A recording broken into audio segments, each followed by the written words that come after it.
At the risk of preaching to the choir, the following is a true story. I was at this thing recently, and I met this guy. Let's call him Dave. And I said, "Hi, Dave, I'm Susan." And he said, "Hi, I'm Dave. It's nice to meet you." Ugh, can you believe this? Can you believe what's happening in the world? It's out of control. I mean, I can't believe that this is real. I am freaking out. Can you believe that this is our world? And I said, "It's nice to meet you, Dave." And even though I had just met Dave, I recognized that look in his eyes. I've seen that look in a lot of people's eyes. That look when someone is overwhelmed by the injustice in the world, or maybe for the first time in their lives, they're fearing for their own personal freedoms. And all that fear and overwhelm had turned Dave inside out. And even though I had just met Dave, true story, I reached over, I put my hand on his heart, and I said, "Dave, let me ask you a question. How many times have you initiated this conversation? Now, I just met you, and I don't know you, but if I may be so bold, I'd like to offer you something. And you can always tell me to go fuck myself, Dave, but I think I know what's going on here.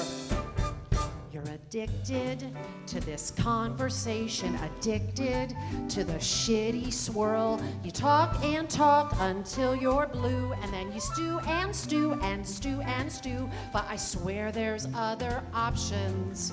There's actually something you can do." But guess what? Dave didn't tell me to fuck off. In fact, his eyes lit up. He wanted to know exactly what I was proposing.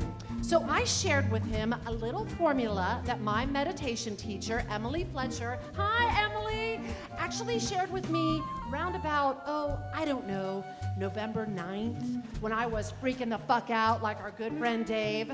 It's a 4-step formula, and it goes something like this. Step 1. Pick a pressing issue, a need in the world, something that really lights your wick. Climate change, Black Lives Matter, people without homes, clean drinking water. You know what? Shut your eyes for a second. No, for real. Shut your eyes. And I want you to think about the most pressing need in the world for you. It can be big or small. It doesn't have to impress your neighbor. I'm gonna give you a second. I know there's a lot. Just pick one. Okay, on the count of 3, I want you to open your eyes and shout it out really loud and proud. The most pressing need in the world as you see it. Ready? 1, 2, 3!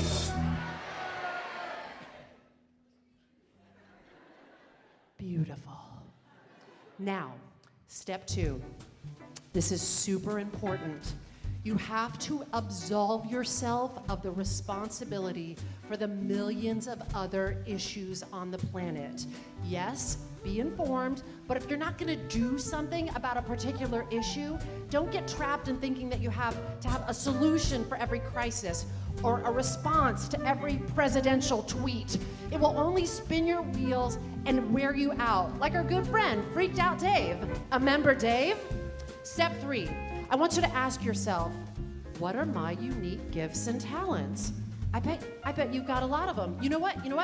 Close your eyes again. For real, close your eyes. And I want you to consider, are you a great lawyer, a gifted speaker, a rockin' belly dancer? Again, no wrong answers. Get weird, y'all. I know you got a lot of gifts. Just pick a few you're really feeling. Now at the count of 3, open your eyes and shout it out. Ready? 1, 2, 3!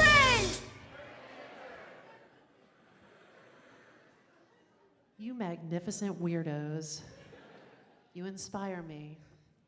Because if I'm honest, I'm addicted to the conversation, addicted to the shitty swirl. I talk and talk until I'm blue. And I stew and stew and stew and stew. But by God, there's other options. There's actually something I can do. Now let's review. Step 1, pick a pressing issue. Step 2, absolve yourself of saving the world. Step 3, define your gifts and talents. Step 4, ask yourself, which of these gifts do you want to use right now? Not which gifts should you use, but what do you want to use? I'm not talking about what little you wanted to be when you grew up or what college age you majored in. I'm not even talking about what would look good on your tombstone. I'm talking to the you who are sitting in front of me right now. Now, let's put it all together. Right now, are you a great organizer who's super passionate about square dancing and animal rights? Then organize a square dance where all the proceeds go to an organization that supports the puppies. That puppy square dance would be baller, y'all. Right now, are you a gifted blogger who's passionate about crocheting and comforting the terminally ill? Then stitch up an Afghan to warm the toes of someone at your local hospice and then blog the shiz out of that shiz. Inspire others, mother pumpkins. Or maybe you're a writer-performer who wants to help somehow, but you're torn and you don't want to be absolved. You want to fight against the Muslim ban and stop and frisk. And you want to fight for transgender voting and reproductive rights. But how can you possibly tackle it all? Well, maybe you write a little story song about it and share it at Broadway Stands Up for Freedom.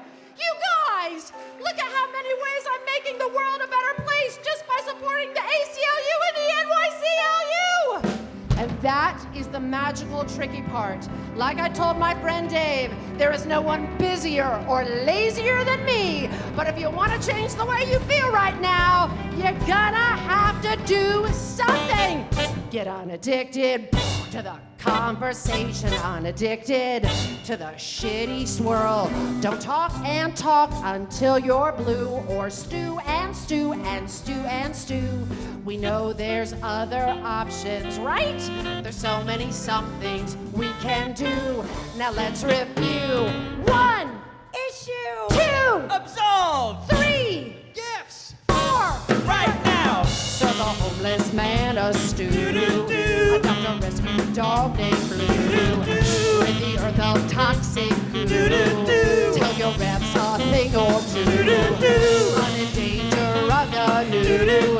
Empower media, that's true. Support the NYCLU. Then inspire folks to do it too. Pick a thing to do, then do.